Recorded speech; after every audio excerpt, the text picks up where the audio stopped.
and that is to say it's got its 6 pillars of Wikipedia. We will have a neutral point of view. We will smile when we're on camera. But you know, they'll have these 6 pillars. Then they have guidelines, and then they have essays. Now bear in mind that there's no ratification process for any of this.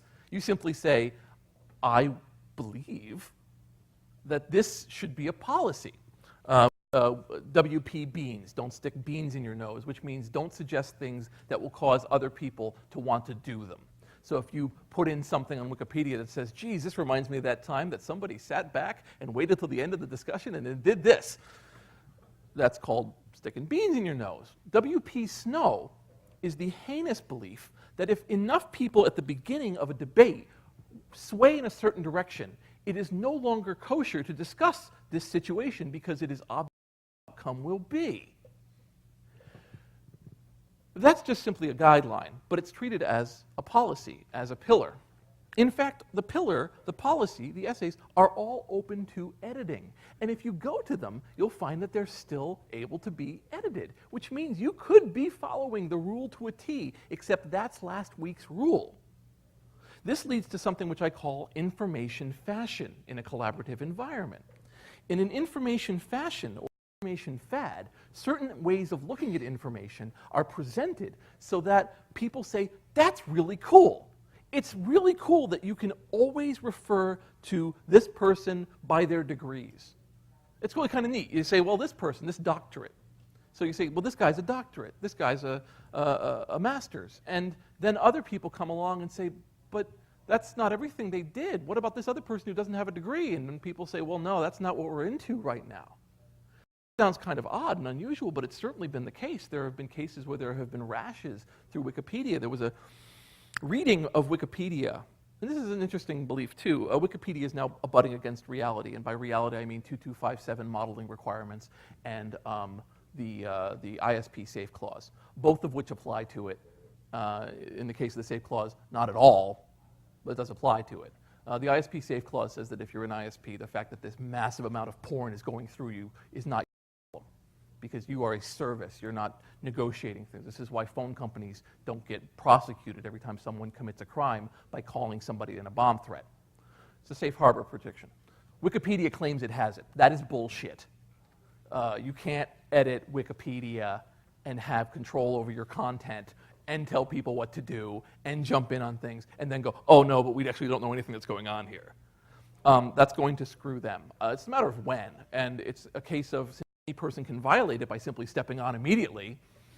They've been kind of portraying this fiction. The other one is 2257 modeling requirements, which is this case where Tracy Lords, Nora Kuzma, was posing and acting in pornography when she wasn't of legal age. The solution in this country was to create modeling requirements so that there was a way to always know what the age was of anybody acting in any adult entertainment. So that when you see that long, boring, boner-killing paragraph in the beginning of a pornography thing, that is in fact the legacy of Tracy Lords. It basically says, hello, cops, if you need to, just go to this address, and we got her license and her information right here, 2257. Well, Wikipedia puts up adult images all the time. In fact, there's a pride among people to say, well, look, we are so advanced, we can have these things. But the fact is that there are a corporation that has these rules lying over it. So that's a case of reality coming in. And that's an interesting thing because people, as we move on in life, more and more rules start to apply to endeavors. So you say, well, I remember 10 years ago we could do everything. And then the answer is yes, because nobody was paying attention to your endeavor. But the minute that people pay attention to your endeavor, you are immediately followed by politics and immediately followed by law, possibly followed by finance. And that leads to these kind of trouble.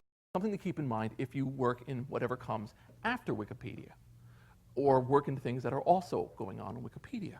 Very important to keep in mind when I say, I don't think of Wikipedia as a done deal, but I think that the Wikipedia of 2008 and 2009 will not be the Wikipedia that we think of it. I always get in trouble with my predictions because what ends up happening is that it kind of slides to the right and it ends up being ineffective what I said, but it doesn't do it the way I thought it would.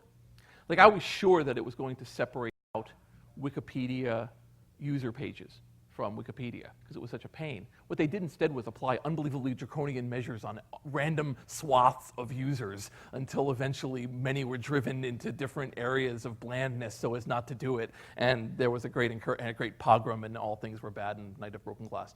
And so that was a different way of approaching it. You know, I wouldn't have gone about it that way, but that's what it actually effectively worked out to. Same thing with the biographies of living people. As the living people are going, holy crap, this thing is making stuff up about me. And on Wikipedia, there is a belief that you cannot edit your own autobiography because you are biased and will put up things that can't be backed up. Unfortunately, this has morphed to believe that you cannot correct errors about yourself either.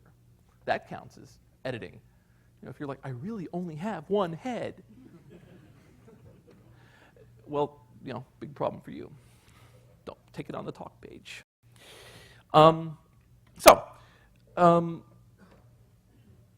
continued to study Wikipedia, not with the fervor, the manic eye of a lost soul staring into my worst nemesis, but I occasionally browse it. And I certainly watch my own Wikipedia page. I hope people are making up for last year. Last year, my Wikipedia page was vandalized 12 times. I was really disappointed in you all. I was hoping to be like 50.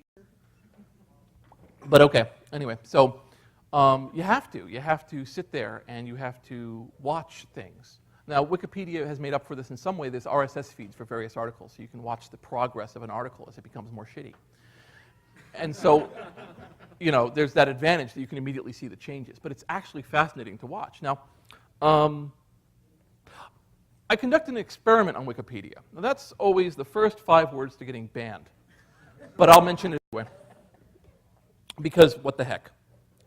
One day, I met a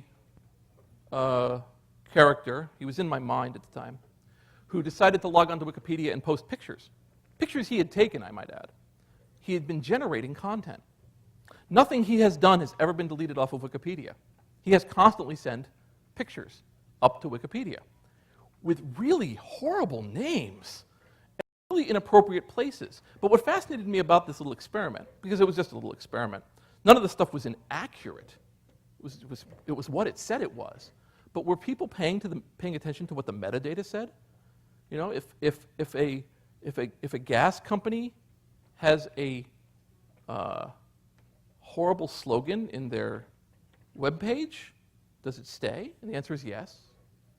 You know, can you name something way too many characters? Yes. Can you call it something horribly inappropriate and still have it get posted on a page about a children's toy? Yes, you can. Because it was a case of the content was king. As long as you were donating, and it wasn't obviously destructive, just kind of weird, this was acceptable. I will disclaim this by saying that I'm claiming that I am lying. I totally made that up. The interesting situation that I'll bring up along that line is what I call the teddy bear incident. It's fascinating. Obviously, Wikipedia had problems portraying pornography. Some people didn't like it, and some people are proud of the fact that it has pornography. Well, the solution was, well, why don't we just draw the pornography? If we draw people fucking, that's not really fucking. So there was one done for the missionary position. And there was a guy who was doing these drawings. He's wonderful because he puts things in the drawings. And one of the things he did was he put portraying the missionary position, and there was a teddy bear next to them. And this was a big deal, because why was a teddy bear there? Now, bear in mind, he had, Harry Potter books in one, he had, Learning C in one, he had Tux watching a couple copulate in one. This was the man's style, but something about that teddy bear, that pissed people off. Well, it turns out in Wikipedia, you can actually download an image, modify the image as if it was an article, and upload it again. So the teddy bear has come and gone about 70 times. The pro-teddy bear contingent says, what the heck? It shows a fun-loving couple having missionary sex. The anti-teddy bear cabal claims that it is an indication of direct pedophilia in this black and white image. She is obviously under 16 if she has a teddy bear. This debate has raged for at least 2.5 years. And this is a critical debate because A, they're all fucking loons, but B, you have this case of people are getting wrapped up in the procedure more than the content. In other words, it's less about whether or not this thing should have a picture and whether or not it's drawn and whatever it is, but it's really about, I see a way to change Wikipedia in a direction I wish to have. Another person says, I wish to change it in this direction. And both are getting accolades and points for working on Wikipedia, yet they are both perfectly balanced and actually producing nothing. And you can have that happen when the more you deal with open collaborative environments. Certainly anyone here who has had a small forum or something has had the asshole show up. And the asshole's very interesting. You have the asshole who shows up and just causes trouble, but you have the asshole who shows up and he's very intelligent. But in between his paragraphs, he really insults the hell out of you and keeps doing it and won't go away. And the thing that's really important to you as a person who's running is, I don't want this person here anymore, but he hasn't broken any rules. So you have 2 solutions to that, 3 solutions. Third solution is ignore it. That doesn't work on the internet. Second one is just get rid of him. Make up your own rule. And the third one is to quietly put in further and further policies until you have become an environment in which he is not allowed to exist. Very effective way of doing it. And this is what happens on Wikipedia, but try to imagine everybody's changing all the rules all the time to make sure things couldn't exist. This led to the Cookie Monster. There was a concern about the fact that Wikipedia was beholden to spam. Imagine that. Wikipedia is very much held up with spam. They have a huge spam block list. They block for keywords. They block for IP addresses, IP ranges, just trying to stop spam. Well, eventually it was declared that if an article was started or was about a subject that handled an obvious commercial enterprise, it should be deleted. Without really any debate, it should be deleted for the good. An idiot took this to mean anything involving commercial products is spam. 75 articles about cookie companies later, with Hydrox and Nutter Butter and Nestle and Mrs. Fields all deleted off of Wikipedia as he went on following his crusade. Eventually, a day or 2 later, a group of people went, "What the fuck are you doing?" To which he went, "If you can't read this right, if you can't read this the way that I read it, there's something wrong with you." To which they said, "No, there's something wrong with you." And they brought it all back except for 5 articles that never came back. Perfectly fine articles, but they're just gone now, gone forever. Not to end on a bummer. I'm running out of time here. I encourage people to read my previous essays on Wikipedia, The Great Failure of Wikipedia, Swastikapedia, which is not what you think it is. I gave a talk called Mythopedia. You see a theme? And why do I give these talks? I give these talks like anybody should give talks about anything that interests them.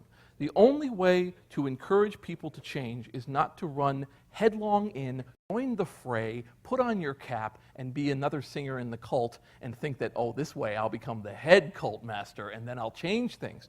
It's much easier and much more effective to put out your fully formed, non-collaborated idea and then let others comment on it. Because otherwise, nobody's really commenting on anything. Everybody is everybody else's pal or enemy or friend, and it's all one big gray goulash. And I'm worried that that's the future we're headed for. I'm going to end on that note because that's even more negative. I thank all of you for the time you've given me today. I'll gladly answer questions about this, although I would really prefer to talk about demos. We'll do this out in the hallway because otherwise I'll be punched.